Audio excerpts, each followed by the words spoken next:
Yes, good afternoon, guys.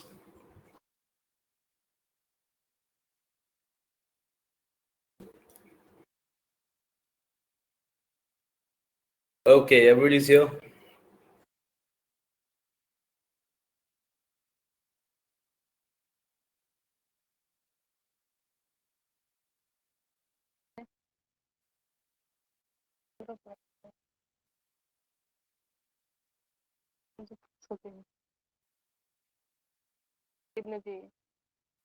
Yes, good afternoon, Dheeraj. आपके कैसा was? Okay, here are some new students also, no? Like you are attending my class for the first time, English class. Okay, cool. चलो तो अभी तो इस class में हम लोग इस बैच में मतलब when we are doing this SSC aspirants इस बैच में हम लोग केवल एसएससी की क्वेश्चंस करते हैं मतलब exercise and there are certain topics जो हम थोड़ा आगे चल के करेंगे जो केवल एसएससी के एग्जाम्स में आते हैं ऐसा। तो आज हम लोग एक्सरसाइज करने वाले हैं मिसलीनियस क्वेश्चंस करते हैं मोस्टली इस क्लास में। तो भी अगर एरर्स ऐसा कुछ समझ में ना आए तो मोस्टली तो हम लोग ऐसे डिस्कस करते हुए चलेंगे कि किसमें क्या होगा। तो डोंट वरी, मतलब फॉलो करने की कोशिश करो। बाकी हम लोग क्लासेस में जब रूल्स और ये सब कुछ पढ़ेंगे तो सारा कुछ क्लियर होना शुरू हो जाएगा। ओके, तो आज तो जैसे इस बैच में हम लोग केवल एक्सरसाइज करने वाले हैं सीधे। तो चलिए स्टार्ट करते हैं।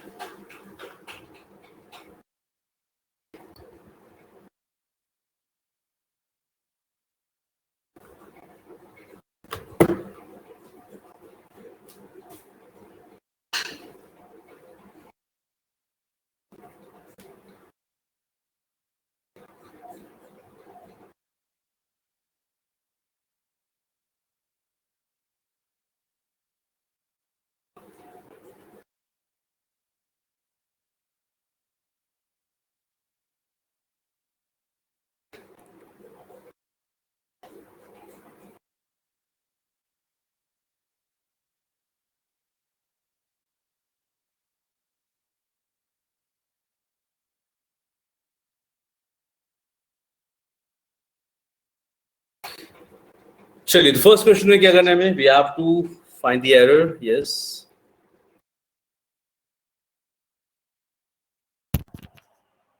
ठीक है। तो in my opinion a pencil is always more preferable to a pen. Yes, good afternoon Abir. तो इसमें क्या करने वाले हम लोग? ये सी में होगा एरर, बिल्कुल ठीक। सी में क्या होना चाहिए? What should we do?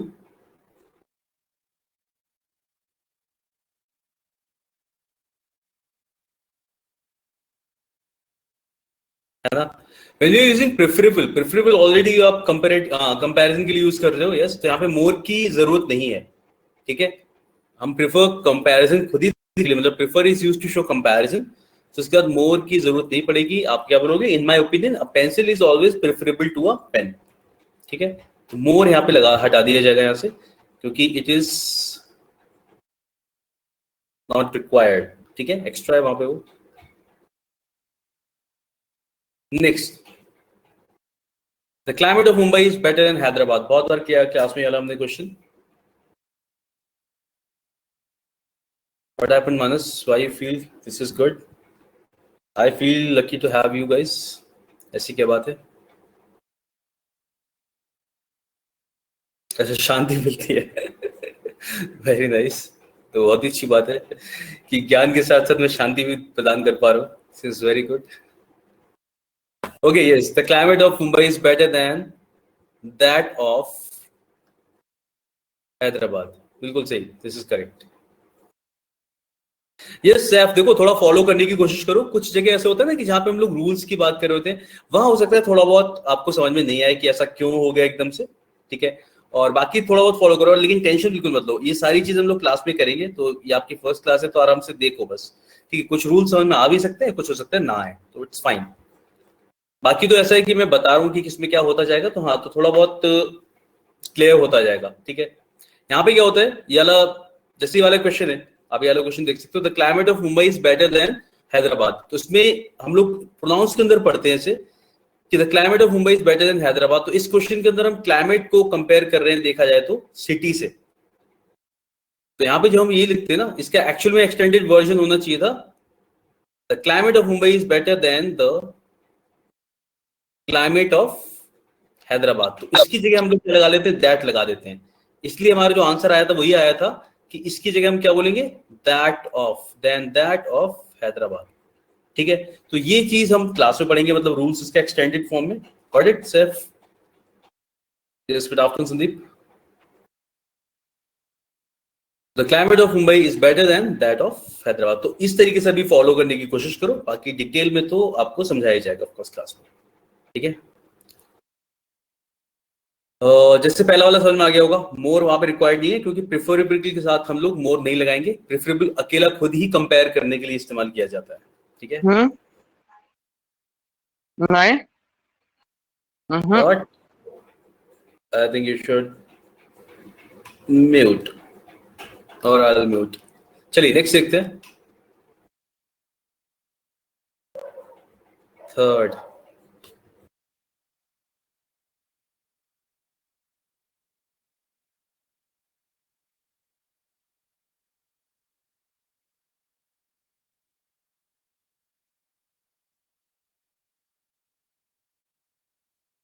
Yes, amongst नहीं आएगा प्रणति। अमंग्स्ट हम लोग तब लगाते हैं जब नेक्स्ट वर्ड क्या हो, जब वो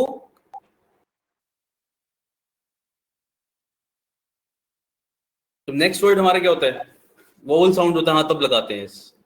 the best known leader in the best known leaders among them were, क्योंकि आपको पता है प्लूरल यूज कर रहे हो ना, तो यहाँ पे भी क्या हो जाएगा, लीडर्स हो जाएगा।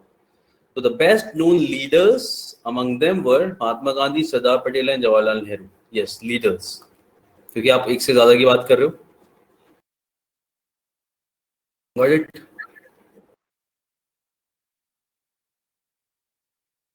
Yes. Next, the burglar stole all the money. This is a sentence. The burglar stole all the money in the house, but surprisingly missed the jewelries in the locker.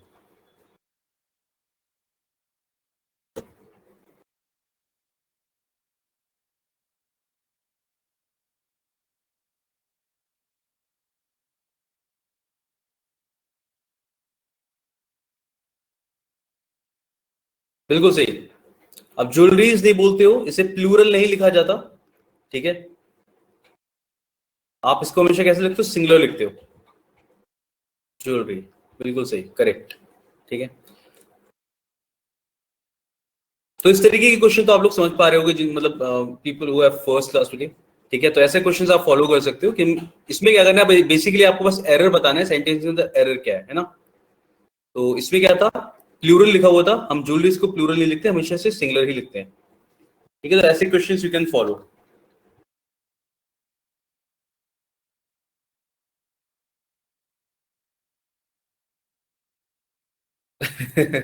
डांटने की जरूरत ही पड़ती, सब लोग साथ थे।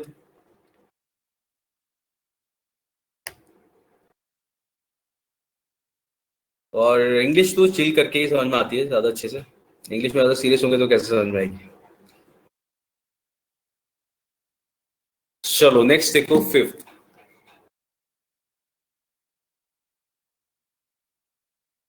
चलो, thank you Manas. Even I wait for the class, मेरे को भी पढ़ाने में मजा आता है।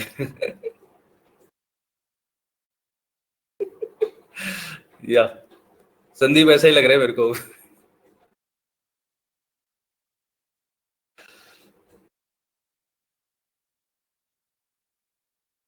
चलो, thank you Manas and also. या संदीप पार्टी बनती है। Owing to the disturbing noises, the speaker was forced to adjourn the meetings. Meetings? Why meetings? है ना, सिंगुलर की बात चल रही है, पता चल रहा है कि एक मीटिंग की बात चल रही है पास, जैसे प्लूरल लिखा जाएगा, सिंगुलर आ जाएगा meeting. Owing to the disturbing noise, the speaker was forced to adjourn the meeting. या मानस यार, ये क्या कर दिया। चलो next, no man can become a great artist unless he apply himself continually to his art.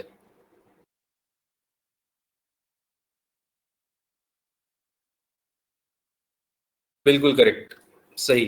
No man can become a great artist, देखो ये fact जैसा बता रहे हैं, when you are telling a fact, ये किस में होना चाहिए, सिंपल प्रेजेंट टेंस में। तो नो मैन कैन बिकम, इसके साथ तो चलो कैन के साथ V1 आता है, ये ठीक है बिल्कुल। Artist unless he applies singular verb आएगा, अप्लाइज, बिल्कुल सही, क्योंकि ही के साथ आप सिंगुलर वर्ब यूज करोगे तो अप्लाइज आ जाएगा। तो no man can become a great artist unless he applies himself to, sorry, continue to his art. यानी कोई भी अच्छा आर्टिस्ट नहीं बन सकता लगातार जब वो प्रैक्टिस ना करे तो। चलिए 7, no one wants to drive to work anymore because of traffic jams at rush hours. At rush hour.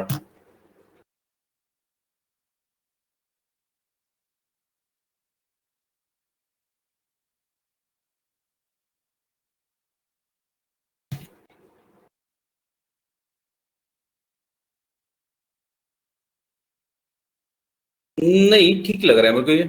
No one wants to drive to work anymore because of traffic jams at rush hour. At rush hour ठीक है, in rush hour नहीं।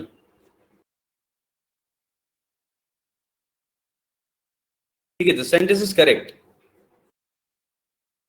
अपने traffic jams इसलिए आया ना क्योंकि बहुत सारे अलग अलग जगह पे होते हैं, इसलिए ट्रैफिक जैम्स, मतलब अलग अलग सिग्नल लाइट पे और इस तरीके से होते हैं, तो प्लूरल में लिख सकते हैं हम इसे। तो no one wants to drive to work anymore because of traffic jams at rush hour. ठीक है, ये एट रश आवर वैसे जो भी बिजी वाला टाइम है उस पूरे टाइम को एट रश आवर बोलते हैं। ऐसा नहीं कि 2 घंटे हुए तो उसे आवर्स बोलेंगे। Rush our is that peak time.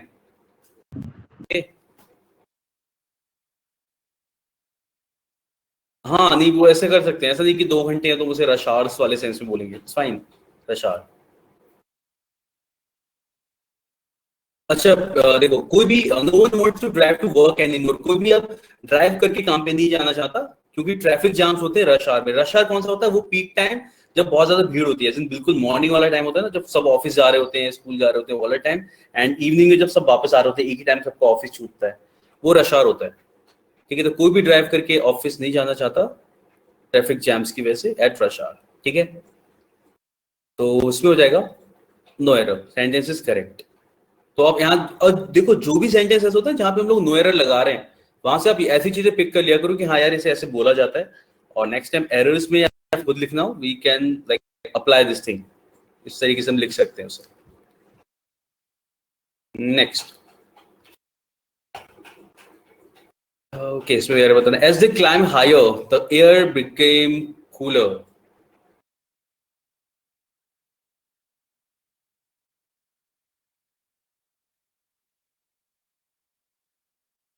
है ना, बिल्कुल सही। यानी जैसे जैसे वो ऊपर चढ़ते गए, वैसे जैसे जैसे ऊपर चढ़े वैसे वैसे ठंड बढ़ गई, तो द एयर बिकेम कूलर। ये आपका सिंपल पास्ट में है, बिल्कुल सही। ये पास्ट में आया है तो ये भी आपका क्या आएगा? पास्ट में आएगा। तो क्लाइम्ड, करेक्ट। ठीक है, तो जैसे चढ़े वैसे ही ठंड भी बढ़ गई, क्लाइम्ड आ जाएगा।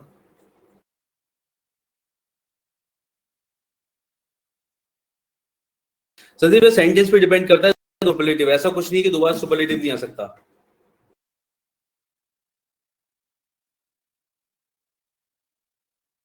दो बार सुपरलेटिव का कोई रूल नहीं था, आ जाता है।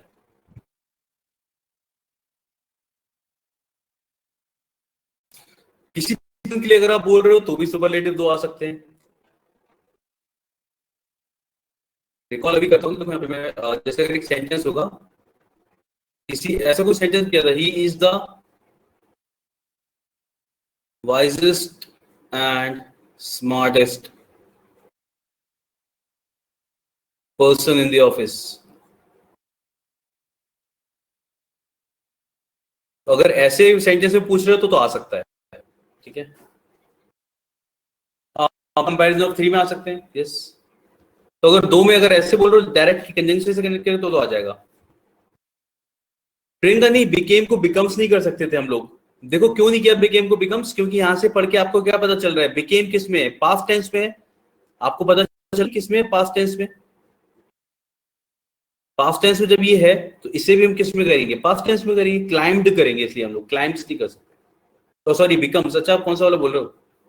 Okay, sorry, you are saying as the climb higher the air becomes cooler. नहीं नहीं नहीं, इसमें बता रहा हूं मैं, एक्चुअली दूसरा गलत पढ़ दिया। इससे क्यों नहीं कर सकते थे ऐसा? क्योंकि ये सेंटेंस क्या है ना, यहाँ पे आपको पता चल रहा है किसी की बात कर रहे हो, कुछ लोगों की, कि जैसे वो ऊपर गए थे तब ऐसा हुआ था। ठीक है, जैसे जैसे ऊपर चढ़े थे। अगर यहाँ पे as we climb higher, as a person climbs higher, तो यहाँ पे क्लाइम्स होता तो चल जाता। किसी पर्टिकुलर लोगों की बात कर रहे हो आप प्लूरल में ना, तो कुछ लोगों की बात कर रहे हो तो फिर इसे सिंपल प्रेजेंट में नहीं कर सकते। ठीक है, आपको पता चल रहा है कि कुछ लोगों की बात करो और वो लोग ऊपर गए हैं, तो पढ़ के जो पहला सेंस दिमाग में आया था वो यही आया था कि कोई ऊपर जा रहा है और हवा उस टाइम पे ठंडी होती गई है। तो एज दे क्लाइम्ड हायर, या द एयर बिकेम कूलर। तो अगर जनरल सेंस में होता तो हम ऐसा कर लेते।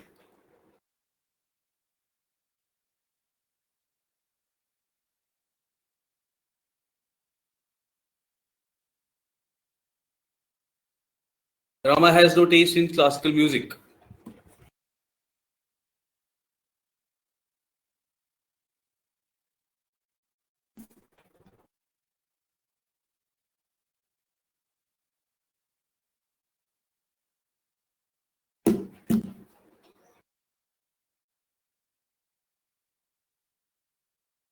Rama has no taste in classical music. सही लग रहा है ना, sounds fine.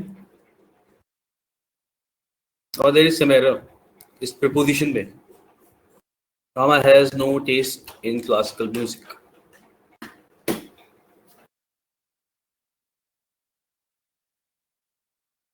Yes, ये मैं सोचा कि इसमें कुछ तो there is something missing in the classical music. Yes, correct. In the classical music, क्योंकि music noun हो गया यहाँ पे.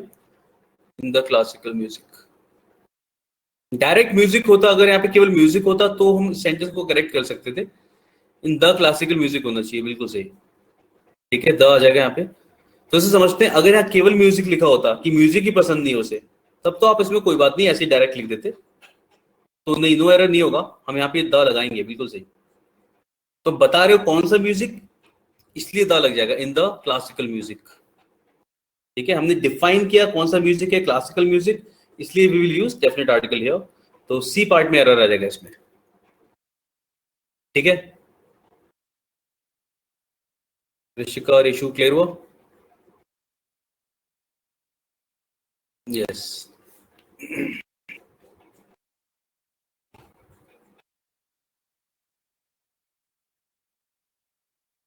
चलो बढ़िया। Next, a unique feature of a mobile phone is that it enables seamless telephone calls even when the user are, yes बिल्कुल सही, even when the user नहीं यूज होगा, क्योंकि आपको प्लूरल लिखना होगा। even when the users are moving around wide areas। ठीक है,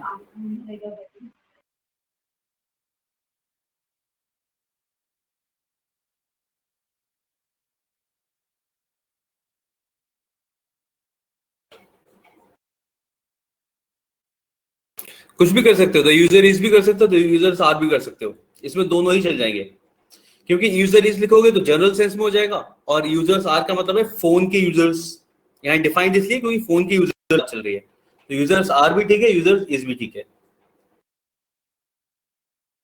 नहीं एक्चुअली हाँ, दोनों ही ठीक हो जाएंगे, क्योंकि इसमें, क्योंकि हमने सिंगल साथ दा का भी कॉन्सेप्ट पढ़ा है, क्लास की बात कर रहा है तो द यूजर इज भी ठीक हो जाएगा, और द आर, हाँ। Yes Mamata.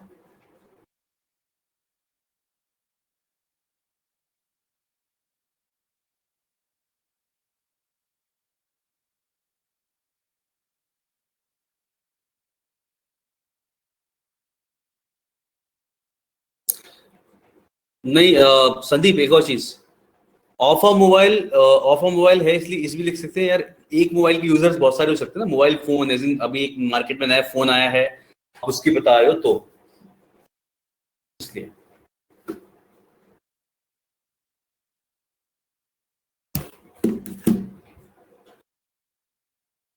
We are defining a specially unique feature of mobile, so why not using the unique feature?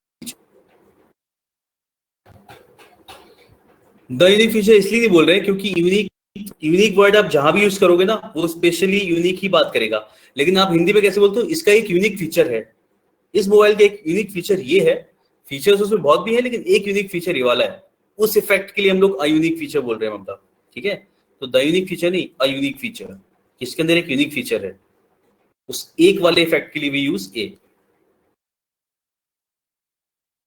And safe is सही नहीं रहेगा आई थिंक, हाँ, तो इसलिए अगर व्हाटएवर यू थिंक, क्योंकि इसमें दोनों चल जाएंगे तो हाँ यूजर्स आर भी लगा सकते हैं, तो यूजर्स भी बोल देंगे, क्योंकि इसमें क्या है ना, ये हमारे ऊपर पूरी तरीके से छोड़ा गया है, क्योंकि a unique feature of a mobile phone is that it enables seamless telephone calls even when the users are moving.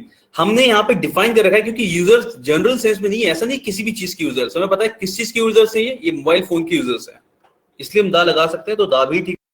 और अगर किसी का मन यहाँ पे इज लगा है तो I am telling you, is लगा रहे हो उसके साथ वो भी ठीक हो जाएगा, तो दोनों ही ठीक है यहाँ पे, users are is also and the user is also correct, ठीक है, इट्स योर कॉल, आप यहाँ पे क्या लगाओ। यस सेफ, यूजर्स भी ठीक है बिल्कुल। 11th, my father goes everywhere by foot.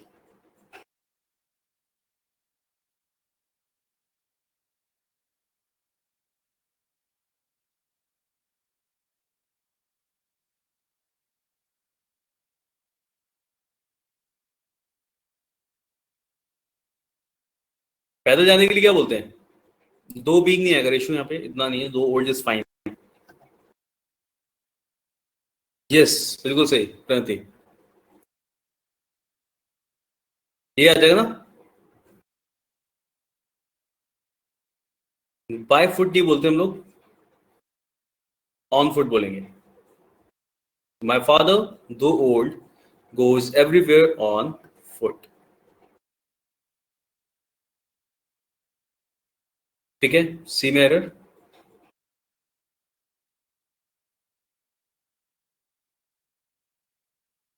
Foot on board, वो तो ऑन बोर्ड, तो ऑन के साथ आ गया ना, ऑल फुट्स ऑन बोर्ड, वो ऑन बोर्ड बोर्ड की वजह से आया है वहां पे ऑन, ठीक है। लेकिन हम पैदल जाने की बात करते हैं, बाय बस बाय ट्रेन बाय कार चलेगा, लेकिन ऑन फुट होता है, बाय फुट नहीं on foot. You better consult a doctor immediately.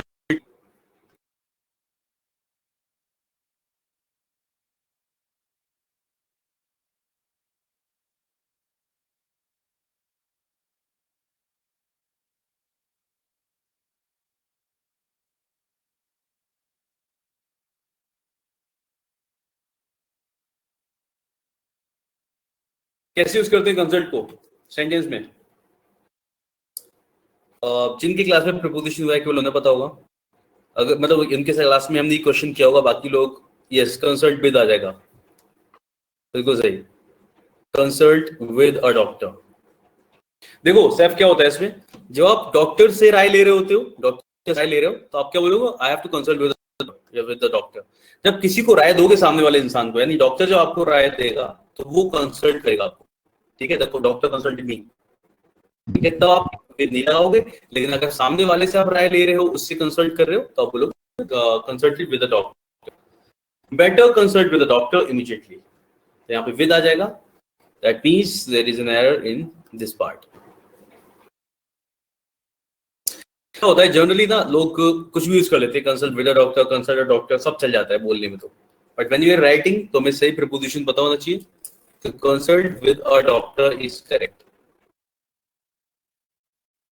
Clear है?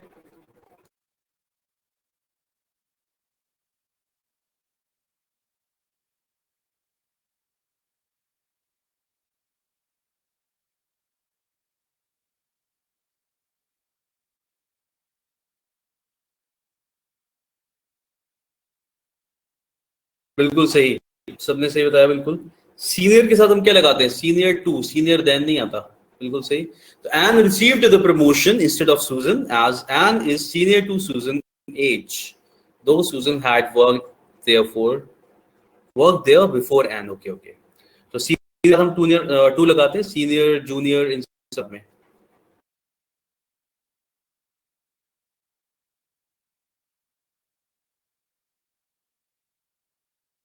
ठीक है, तो Ann receive the promotion instead of Susan, Ann को प्रमोशन मिला, जो भी किसी का नाम होगा एन, ठीक है, एन को रिसीव द इंस्टेड ऑफ सूजन, इन सूजन की जगह प्रमोशन किससे मिला, एन को मिला, एज एन इज सूजन, क्योंकि एन सीनियर है सूजन से इन एज, एज में सीनियर है।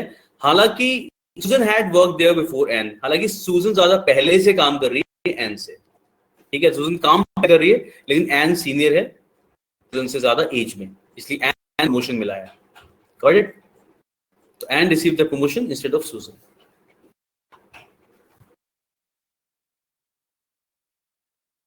संदीप कॉफी टू टी वाला प्रेफर के साथ था, प्रेफर.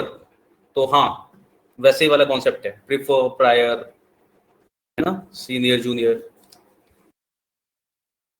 ठीक है, तो समझ में आ गई अब?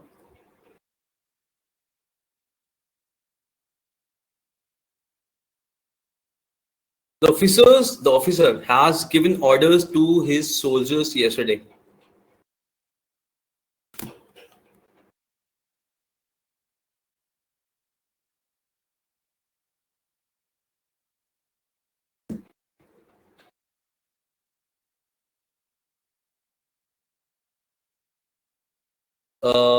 कोई अब इसे बहुत ही अच्छा कि आप लोगों ने यहाँ पे हैड लगा दिया, लेकिन अब कोई और ऐसे सही आंसर बताओ जरा इसका.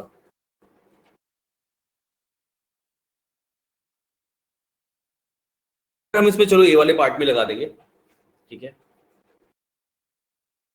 लेकिन और ये बात भी पक्की है भाई, कल की बात हो गई, पास्ट की बात हो गई. बिल्कुल सही संजीत. तो ऑफिसर गिवन नहीं आएगा जब भी सेंटेंस में एडवर्ब ऑफ टाइम दिया हो. एडवर्ब का मतलब क्या है कि जब भी ये बता रखा हो कि ये काम कब हुआ था. तो the officer has given orders to his soldiers yesterday, यानी ऑफिसर ने कल ऑर्डर्स दिए थे सोल्जर्स को. ठीक है, तो ऑफिसर ने कल सोल्जर्स को ऑर्डर थे, उसके जो भी सोल्जर्स रहेंगे उन्हें. तो देखो, जब भी सेंटेंस में एडवर्ब ऑफ टाइम दिया हो, एडवर्ब ऑफ टाइम का मतलब क्या है कि जब ये काम कब हुआ है. तो यहाँ पे बता रखा है कि कब हुआ है, कल हुआ है. तो इसके साथ में आप हैज हैव हैड में सेंटेंस नहीं लिखते, इसमें आप सिंपल पास्ट लगाते हो. सिंपल पास्ट का मतलब है कि हैज तो ऑफ कोर्स यहां से हट जाएगा और इसकी जगह क्या आ जाएगा, गेव. Simple past. ठीक है, तो सिंपल पास्ट आप यूज करते हो किसी भी सेंटेंस में जब भी एडवर्ब ऑफ टाइम दिया हो. तो आप इस तरीके से नोट कर सकते हो. वैसे तो टेंसेस हम पढ़ेंगे, उसमें मैं पढ़ाऊंगा ये ऑफ कोर्स अलग से, लेकिन because of adverb of time simple past आएगा यहाँ पे. Simple past tense.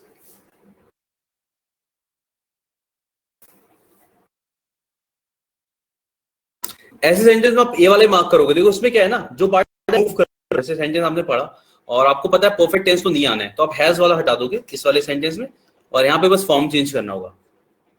तो जो चीज आपको रिमूव करना है, जिस पार्ट को आप हटा रहे हो, जिसमें से काट रहे हो उसे, तो वो हटाओगे आप हैज.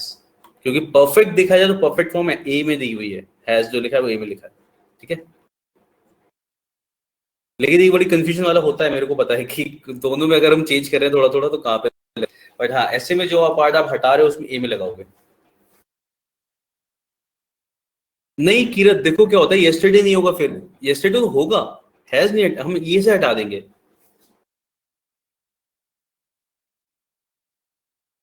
अच्छा, इफ यू आर सेइंग कि अगर येस्टरडे नहीं होगा सेंटेंस में तो क्या करेंगे हम लोग, ऐसा? हाँ प्रियंका, ए आंसर हो जाएगा इसका. तो इसमें आप आंसर लगाओगे ए, क्योंकि आप यहां से हैज को हटा रहे हो और हैज हमारा परफेक्ट टेंस था. ठीक है, तो किरत में एक बात बताता हूं आपको, और बाकी लोग भी सुन लो. जब भी सेंटेंस में क्या होता है ना, सेंटेंस में परफेक्ट हम लोग जनरली तब यूज करते हैं जब पास्ट में एक और दे रखी हो, एक और बात बता रखी हो, तब यूज किया जाता है पास्ट परफेक्ट. तो ठीक है, हम एक बार को हैड गिवन ऑर्डर्स कर सकते थे यहाँ पे, लेकिन हम इसी वर्ड की वजह से तो पता चला पास्ट में यूज किया जाएगा.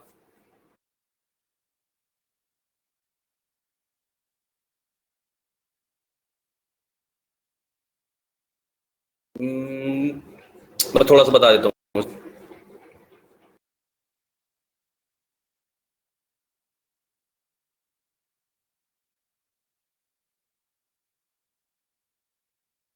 To actions in past, action 1, action 2 अगर दे रखे हैं, ठीक है, पास्ट के दो एक्शन आपको बता रहे हैं. पहले ये वाला हो रहा है, 1 लिखा है, इसका मतलब मैं कह रहा हूं पहले ये वाला एक्शन हो रहा है, बाद में ये वाला एक्शन हो रहा है. जो बाद में एक्शन होता है उसे आप रखते हो किसमें, सिंपल पास्ट में. और जो एक्शन पहले खत्म होता है, जो पहले हो चुका होता है, उसे रखते हो आप पास्ट परफेक्ट में. तो होता है इस वाले एक्शन की वजह से ही तो आपको पता लगता है कि ये वाला एक्शन हो चुका है. जब मैं वहां पहुंचा तभी हो चुका था. तो इस वाले एक्शन की वजह से आपको पता लगता है ये एक्शन हो चुका था। एक सेंटेंस में दो पास्ट की दे रखी हो, दो पास्ट के सेंटेंस, तभी हम लोग पास्ट परफेक्ट यूज करते हैं। यानी अगर इस वाले सेंटेंस को देखा जाए, अगर यहाँ से यस्टरडे हटा भी दिया जाए, तब भी कोई मतलब नहीं निकलेगा। The officer had given him orders, had given का, ठीक है, तो ये ऐसे ही ठीक हो जाता, जैसा लिखा है यस्टरडे, तो जो लिखा है वो ठीक हो जाता, बिल्कुल सही, ठीक है। तो yes, we will just remove has.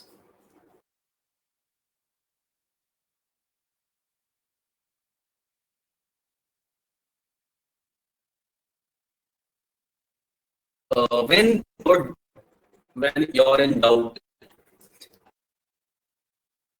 या बिल्कुल सही प्रणति, ऐसे भी कर सकते हैं हम लोग, when in doubt भी बोल सकते हैं, और when you are in doubt भी बोल सकते हैं। when you are in doubt, तो your नहीं होगा, you are at, बिल्कुल सही। when you are in doubt about your best friend's loyalty, you can't help being disappointed, ठीक है। you are जब तुम your वाले सेंस में नहीं आएगा, बिल्कुल सही। नेक्स्ट,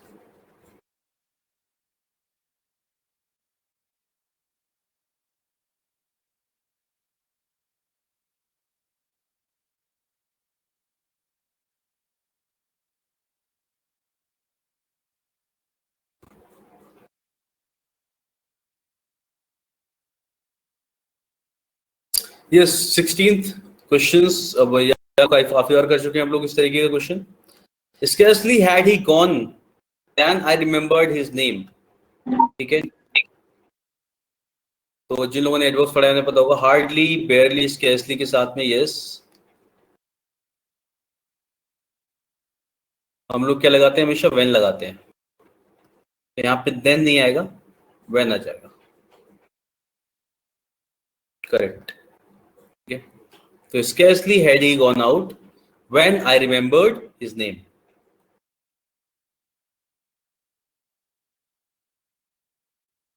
मानस, ट्रिक तो बस यही कि हम बार बार करते रहो, उन्हें पढ़ते रहो। रीडिंग करने का ही ऑप्शन होता है बस एक, कि आप पढ़ो और उसका मीनिंग याद रखो। जैसे अगर आपने 10 इडियम्स पढ़ लिए ना, तो उन्हें रिपीट करो, रीड अगेन। सिनोनिम्स का भी सिनोनिम्स क्या है, वर्ड मीनिंग्स है। वर्ड मीनिंग्स जितनी बार पढ़ोगे उतनी बार याद रहेंगे। रट्टा रट्टा मारो, सेंटेंस में यूज करो, सेंटेंस में यूज करो, मजा आ जाएगा फिर। मतलब जस्ट गूगल इट और देखो अलग अलग सेंटेंस में कैसे यूज किया जा रहा है, तो फिर याद होना शुरू हो जाता है।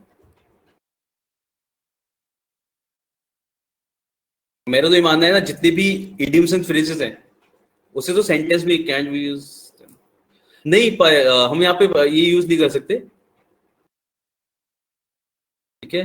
पहले तो यहाँ पे ये नहीं आएगा, आप देन नहीं लगा सकते। देन आता है नो सूनर, THEN तो किसी के साथ भी नहीं आएगा।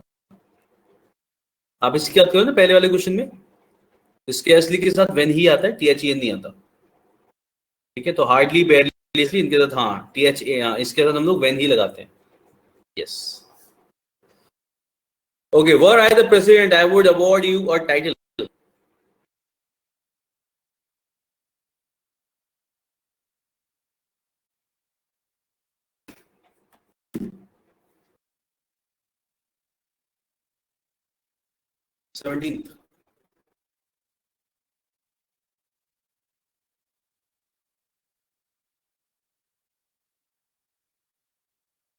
कुछ और भी लगाओ इसमें थोड़ा सा दिमाग, ऐसे मजा नहीं आ रहा।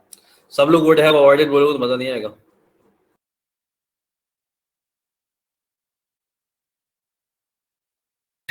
चलो मैं आंसर बताता हूँ इसका।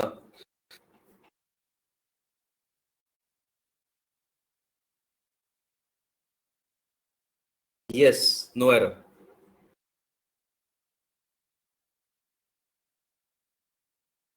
अब देखते हैं नो एरर क्यों है। देखो, जब भी आप चीज समझना, वुड हैव कब आता है, इसको देख लो। सेंटेंस ये लोगों ने अगर रूल्स नहीं भी पढ़े हैं ना, तब भी इतना तो पता होगा कि हम ऐसे बोलते हैं, अगर ऐसा होता तो ऐसा हो गया होता, ऐसा किया होता मैंने। whenever you want to say कि मैंने किया होता पास्ट में, ठीक है, तब आप वुड हैव लगाते हो, उस टाइम पे वुड हैव यूज करते हो। अगर आपको बोलना है अगर मैं प्रेसिडेंट होता तो ऐसा करता, अभी के लिए बोलना है, अभी की विषय। अगर मैं प्रेसिडेंट होता तुम्हें एक टाइटल देता, तुम्हें एक नया नाम देता है, तुम्हारे नाम से एक अवार्ड देता है, ऐसा कुछ देता, वो बोला जा रहा है इसमें कि अगर मैं प्रेसिडेंट होता तुम्हारे लिए भी अवार्ड दे देता। अवार्ड दे देता यानी अभी मैं बोल रहा हूँ कि अगर ऐसा कुछ होता तो मैंने ऐसा ऐसा करता। तो आप अगर अभी की बात कर रहे हो, फ्यूचर के लिए बोल रहे हो, अभी विश कर रहे हो मैं ऐसा करता, तो वुड। अगर आप बोल रहे हो मैं प्रेसिडेंट होता तो मैंने ऐसा किया होता, ठीक है, तब आप क्या लगाओगे? तब आप वुड हैव लगा, मैंने ऐसा किया होता। तो इसमें अगर मैं आपसे बात कर रहा हूँ, आपने कोई बहुत बढ़िया कोई अच्छा पॉइंट रख दिया, तो मैं अगर ऐसा बोलता हूँ कि अगर मैं प्रेसिडेंट होता तो मैं भी अवार्ड दे देता, ठीक है, तो ये मैं ऐसे बोल सकता हूँ ना। अब मैं क्योंकि ऐसे बोल सकता हूँ इसलिए वुड भी एकदम ठीक है, ठीक है, इसलिए नो एरर है। तो वुड का मतलब यहाँ पे क्या होता है कि अगर वर आई द प्रेसिडेंट, तो क्या होगा? ये वही चीज है जिसे हम ऐसे बोलते हैं, if I were the president. ये तो सबको पता होगा, if I were the president. इसे आप ऐसे भी लिख सकते हो, ठीक है। अवार्ड का मतलब यहाँ पे, अरे अवार्ड योर टाइटल, मतलब ऐसा होता है ना कि किसी को कोई पदवी दे देते हैं, कोई एक टाइटल दे देते हैं, समथिंग समथिंग, ठीक है। जैसे भारत रत्न दे दिया किसी को, तो टाइटल होता है ना वो, एक तरीके से देखा जाए तो। अवार्ड तो मिलता है, वो सब ठीक है, लेकिन एक टाइटल भी दिया जाता है आपको, वो मतलब है यहाँ पे I would award your title. हाँ, फेम वाले सेंस में होगा, हाँ ठीक है। तो if I were the president, अगर मैं प्रेसिडेंट होता ऐसा करता, इसलिए वुड भी यहाँ पे एकदम ठीक है। तो there will be no error.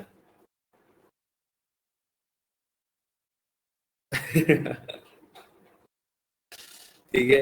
और पता है क्या, यहाँ पे अगर यहाँ पे वुड हैव भी लिखा जाता, जैसे अगर हम वुड हैव लिखते हैं तो उसके साथ भी सेंटेंस सही बन जाता, गलत नहीं होता। लेकिन सबसे पहली चीज ये होती है कि जो लिखा है क्या वो गलत है, जो लिखा है वो गलत नहीं है, तो फिर we will go for no error. Got it? तो बस यही है इसके अंदर।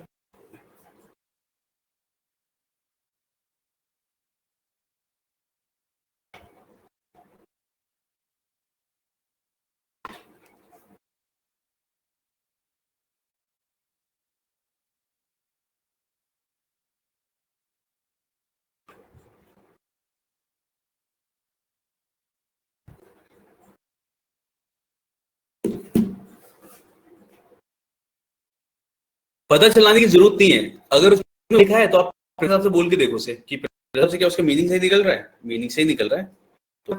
तो टोन में बस इसी तरीके से पता लगेगा कि मान लो अगर वुड लिखा है, वुड का मतलब प्रेजेंट का विषय, तो उस हिसाब से बोलो, ये तो सही है। और अगर नहीं दिख रहा, बिल्कुल भी कोई ऐसा चांस निकल ही नहीं रहा कि प्रेजेंट की विषय ठीक नहीं है, तो फिर हम पास में कर देंगे उसे।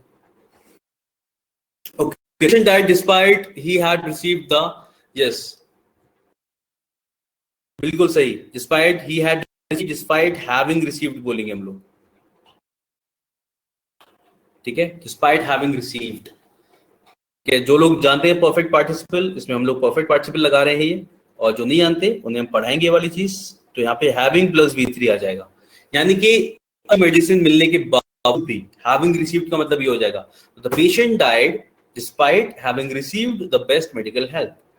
बिल्कुल सही, बी में एरर हो जाएगा आपका कि पेशेंट डाइड, पेशेंट मर गया, डिस्पाइट हैविंग रिसीव्ड, यानी बहुत अच्छी मेडिकल हेल्प मिलने के बावजूद।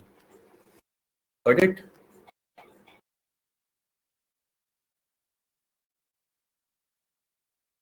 ओके हितैषी, तो कोई दिक्कत नहीं है अभी, यू जस्ट फॉलो अभी वाली क्लास से लोग कि हाँ आप देख रहे हो कि क्वेश्चन कैसे आने वाले हैं। कल हम लोग क्लास में, आपकी क्लास में, आपके यहाँ पे मेरा क्लास होगा, तो हम लोग डिस्कस करेंगे क्वेश्चंस कैसे आएंगे, और कोई दिक्कत नहीं है, ठीक है। अभी तो बस आप देख, ऐसे ऐसे क्वेश्चंस आते हैं ये एसएससी में, डोंट वरी, ठीक है। अभी जितना मतलब थोड़ा बहुत रूल समझ में आ रहा है तो ठीक है, नहीं आ रहा है तो टेंशन लेने की जरूरत नहीं है, अभी तो हम शुरू करेंगे, तो फर्स्ट क्लास है यहाँ, तो बस यू जस्ट सी कि क्वेश्चन कैसे आ रहे हैं। हाँ, तो कुछ भी समझ में नहीं आएगा तो भी इट्स फाइन, हल्का फुल्का तो समझ में आएगा कि हाँ सेंटेंस को कैसे बोल सकते हैं, तो ऐसा कुछ टेंशन लेने की जरूरत नहीं है।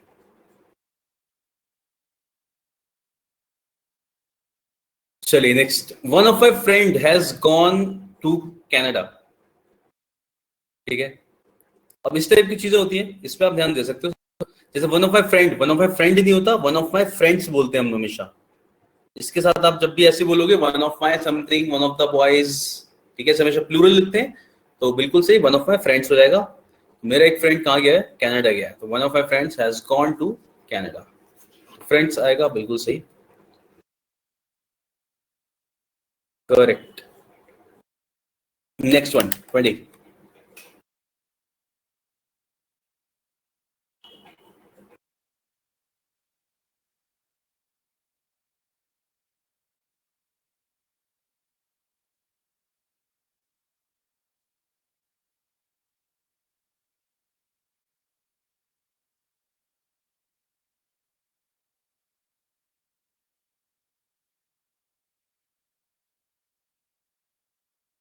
चलिए नेक्स्ट क्या है? Florence Nightingale was called the lady with the lamp. Yes, the lady with the lamp बोलते थे, बिल्कुल सही. लेडी विद द लैम्प नहीं, the lady with the lamp. C हो जाएगा यार.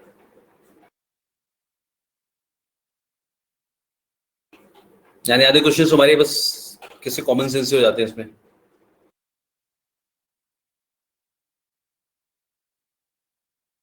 द लेडी बोलते हैं, the lady with the lamp. मतलब उसी उन्हीं के लिए पर्टिकुलर बोलते हैं, अ लेडी नहीं, द लैम्प. हाँ, इंग्लिश में होगा ये बिल्कुल.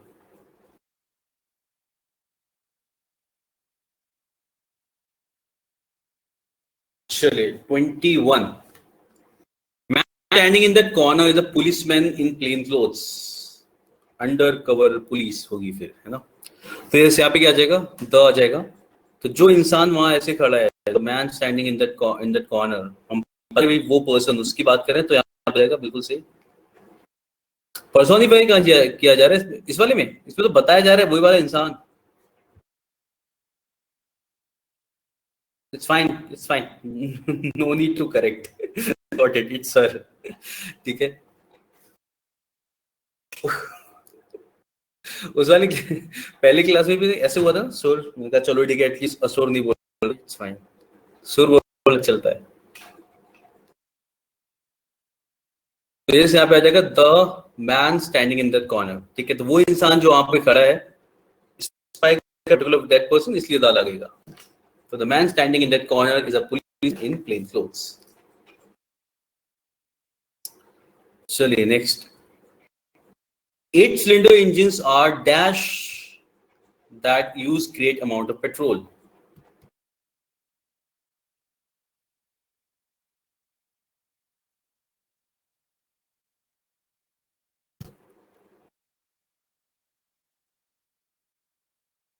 अब ऐसा है कि हमें यहाँ पे, हाँ बिल्कुल वर्ड्स दिए गए, हमें बताने की क्या वर्ड लगा कि 8-cylinder इंजन आर इंस्ट्रूमेंट्स होते हैं, apparatus या फिर कन्वेंस.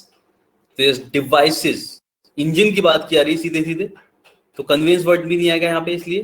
ठीक है, तो यस डिवाइसेस बोलेंगे हम लोग, बिल्कुल सही. तो 8-cylinder इंजन होते हैं, वो ऐसी डिवाइस होते हैं जो बहुत ज्यादा अमाउंट ऑफ पेट्रोल यूज करते हैं, बिल्कुल सही. Correct.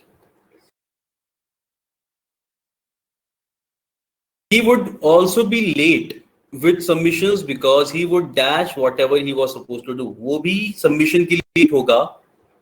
He would always be late for with submissions. अच्छा, he would always be late with submission.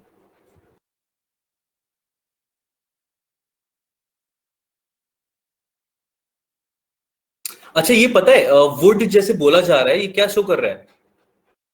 ये पास्ट के लिए शो कर रहा है ना. और बिल्कुल सही वर्ड, एकदम सही आपका, कि वो हमेशा लेट होता था उसके लिए, क्योंकि वो हमेशा क्या करता था? प्रोक्रेस्टिनेट करता था. प्रोक्रेस्टिनेट मतलब डिले करना. ठीक है, प्रोक्रेस्टिनेट मींस डिले करना. इंटेरोगेट डिस्क्रिमिनेट कुछ नहीं होगा, प्रोक्रेस्टिनेट.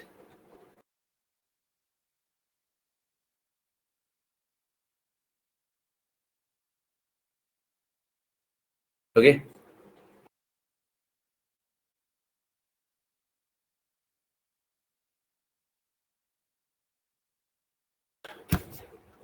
चलिए, प्रीवेरिकेट क्या होगा? First one.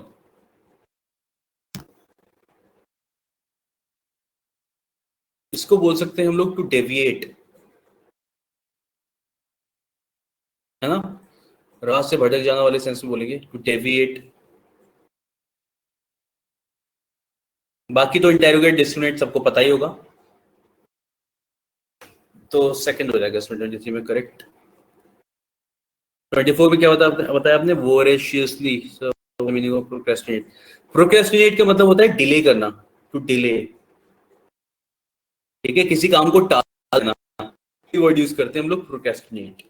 ठीक है, प्रोक्रेस्टिनेशन, काम करते रहना, उसके लिए बोला जाएगा.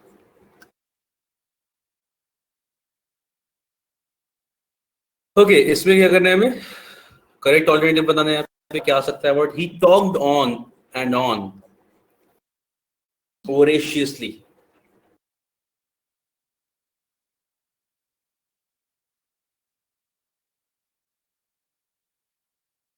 voraciously का मतलब क्या होगा? voraciously क्यों आएगा? he talked and on.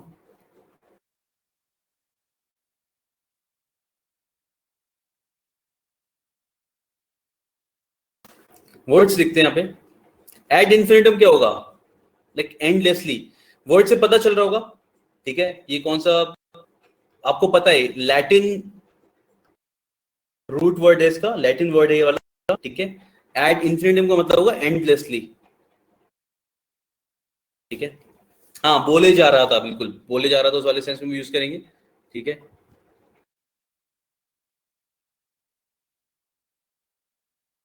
वोरेशियसली हम किसके लिए यूज करते हैं? वोरेशियसली तो हम उसके लिए खाने के लिए यूज करते हैं ना, ठीक है? Someone who is great apatite.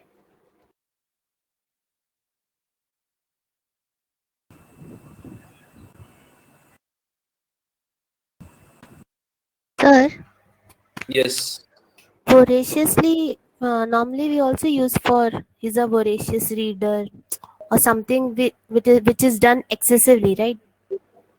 तो यहाँ no, पे voracious is always related to appetite or something. तो अगर आप उसमें बोल रहे हो ना कि voracious leader, तो voracious leader का मतलब हो जाएगा someone who has great appetite। हो सकता है इसे रिलेट किया गया no, अगर sir, voracious leader। हाँ, voracious reader, reading. अच्छा, रीडिंग, ओके। तो वोरेशियस रीडर का मतलब ये होगा कि ग्रेट अपटाइट फॉर रीडिंग। अगर रिलेट कर रहे हैं तो इसका मतलब है कि उसे पढ़ने की बहुत ज्यादा चाह है, पढ़ने की भूख, ऐसा बोल सकते हो। हाँ, तब यूज किया जा सकता है वोरेशियस रीडर, Okay. ठीक है? हाँ, हैविंग ग्रेट अपटाइट इसलिए मैंने बोला someone who has great uptight, और उसी तरीके से अगर कोई काम कर रहा है तो वो वोरेशियसली कर रहा है वाला काम, ये बोला जाएगा। हाँ, जो बहुत खाता हो स्मृति। तो voracious as also shows enthusiasm, इसीलिए someone who has great appetite, तो ये लिखा बस। हाँ, तो यहाँ पे थोड़ा बहुत रिलेट करता है ना, he talked on and on, like it's denoting that he likes to talk a lot. लेकिन अगर आप उसके लिए बोलोगे कि he is voracious talker, ऐसा कुछ बोलो, talker हाँ, doesn't sound good. हाँ, तो उस वाले सेंस में एक बार को आ सकता है कि he talked on and on voraciously। अब देखो, एक और चीज समझती, हम सारे वर्ड्स का मीनिंग देख भी लेंगे ना, तो उसके बाद क्या होगा, आप देखोगे सबसे अप्रोप्रिएट कौन सा आ रहा है। तो अगर मान लो अगर ये कहीं से हम रिलेट कर भी पा रहे हैं, तब भी हमें पता चलेगा बाद में कि यार फर्स्ट वाले के साथ मीनिंग अच्छा आ रहा है इसका एंडलेसली वाले के साथ, इसलिए हम फर्स्ट वाले को लगाएंगे, है ना? एंडलेसली पढ़ के देखो, ही talked on and on endlessly, वो ज्यादा अच्छा मीनिंग है, इसलिए ये वाला आ जाएगा फर्स्ट वाला, ये है। Okay. यस, बाकी हेजिटेटिंगली तो मैं पता है, हेजिटेटिंगली मतलब हिचकिचा के, तो ऑन एंड ऑन वो इंसान ऐसे तो बात नहीं करेगा लगातार, ठीक है?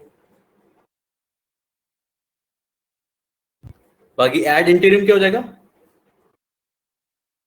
टेम्परेरीली, है ना? यस, टेम्परेरीली उसके लिए बोलेंगे इसे। तो हमें आंसर मिल गया बिल्कुल, तो इसमें हो जाएगा he talked on and on ad infinitum, यानी एंडलेसली बात करता चला गया। करेक्ट। चलिए आगे बढ़ा जाए।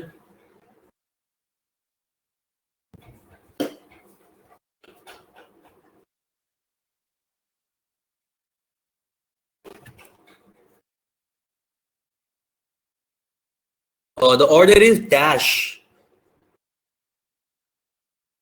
You must abide by it as there is not even the slightest chance it's being modified or withdrawn. साफ साफ आगे बता दिया, ऑर्डर ऐसा है तो तुम्हें उसे फॉलो करना पड़ेगा, और there is not even the slightest chance, कि कोई छोटा सा भी चांस नहीं है ऑर्डर को मॉडिफाई करने का या वापस लेने का, ठीक है?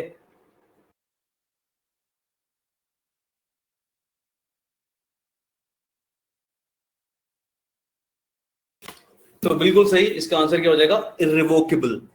देखो वर्ड्स लिखते हैं, इरिट्रीवेबल, किसी चीज को रिट्रीव करने का मतलब क्या होगा? उस चीज को वापस पा लेना कहीं से, ठीक है?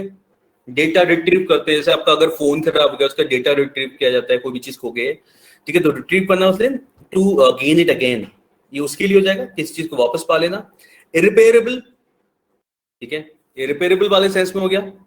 इरिवोकेबल, रिवोक करना, किसी चीज को वापस लेना। तो ऑर्डर कैसा है, ऑर्डर को वापस नहीं लिया जाए, एक बार पास हो गया तो हो गया, इसलिए यहाँ पे क्या आ जाएगा, इरिवोकेबल। तो द ऑर्डर इज इरिवोकेबल, यानी ऑर्डर को वापस नहीं लिया जा सकता, तो आपको उसे फॉलो करना ही पड़ेगा और कोई चांस नहीं है उसे मॉडिफाई करने का या विड्रॉ करने का। ठीक है। इरिकॉन्सिलिएबल, ये कॉन्सिलिएशन से होगा ना। कंसाइल्ड, कंसाइल का मतलब क्या होता है, अग्री करने वाले सेंस में यूज करते हैं। तो समथिंग विच इज जो अग्री करने लायक ना हो, उसके लिए वाला वर्ड यूज कर लेंगे हम लोग, इरिकॉन्सिलिएबल I guess.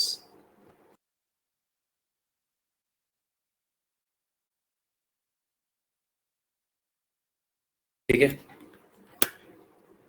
Mostly with relations, हाँ, क्योंकि कंसाइल वर्ड यूज करते हैं ना हम लोग। कंसाइल का मतलब क्या होता है, अग्री करवाना या किसी में सुलह करवाना, उस वाले सेंस में यूज करते हैं कंसाइल को। तो रिकंसाइल वही होता है। तो रिकंसाइल का मतलब होता है सुलह करवाना किसी की। तो इररिकंसाइल कॉन्सिलिएबल हो जाएगा, मतलब जहां पे सुलह नहीं हो सकती, जहां पे डिसएग्रीमेंट आएगा। ठीक है। तो जहां पे डिसएग्रीमेंट होगा वो चीज कैसे हो जाएगी, इररिकंसिलिएबल हो जाएगी। कंट्राडिक्टरी बोल सकते हैं हम लोग, ऑपोजिट बेसिकली, आसान भाषा में समझे तो ऑपोजिट। तो ये हमारा आंसर यहाँ पे क्या हो जाएगा, इरिवोकेबल, यानी कि इसे वापस नहीं लिया जा सकता। क्लियर है वाला, मेरे ख्याल से सबको समझ आ गया। 25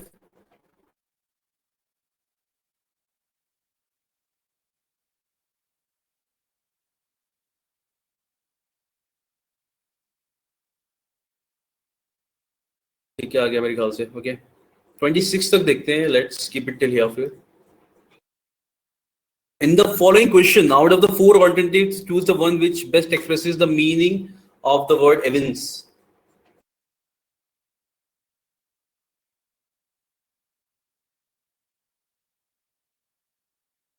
Evince का मतलब क्या होता है, to demonstrate। Evince means to demonstrate, दिखाना। ठीक है, उसके लिए यूज करते हैं हम लोग रिवर्स, to demonstrate clearly। तो कौन सा वर्ड है जो उसके मीनिंग इसके अकॉर्डिंग हो जाएगा।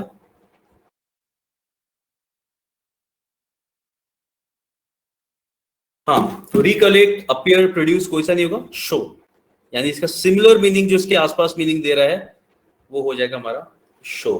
तो एविडेंस मींस शो। ठीक है।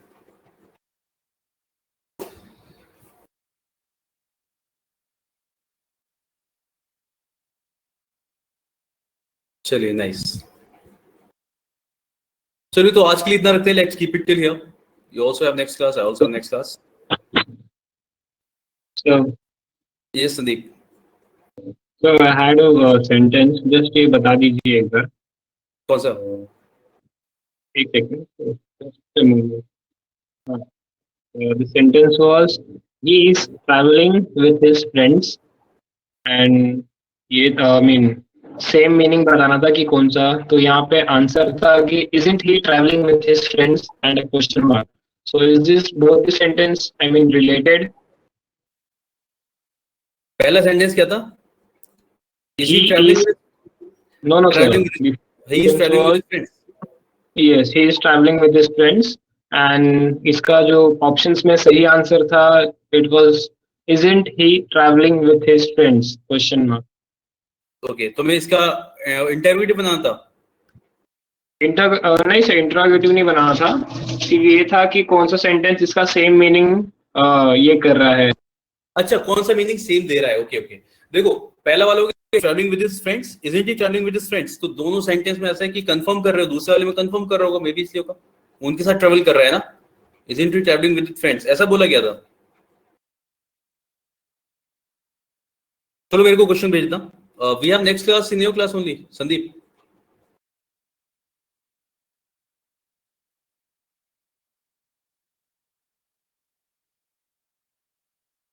Sandeep you here.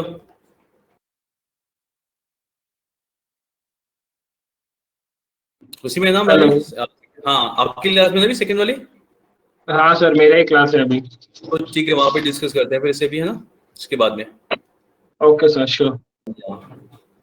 यस हाँ, तो ये भी क्वेश्चन डिस्कस कर लेंगे ना आज ही किया। तो चलो मिलते हैं अभी 5 मिनट में उधर ही। चलिए, थैंक यू गाइस, हम लोग सब मिलते हैं। और जो लोग अभी नए आए थे, हम लोग नए क्लास में, अपने क्लास में ये सारी चीजें शुरू करेंगे। एंड डोंट वरी, आज आपने जितना देखा उतना समझ में आया होगा, और बाकी तो हम वहाँ पे फिर से शुरू करेंगे तो आपको क्लियर होगा सब कुछ। चलिए, तो let's keep it till here, will meet in the next class, take care, see या।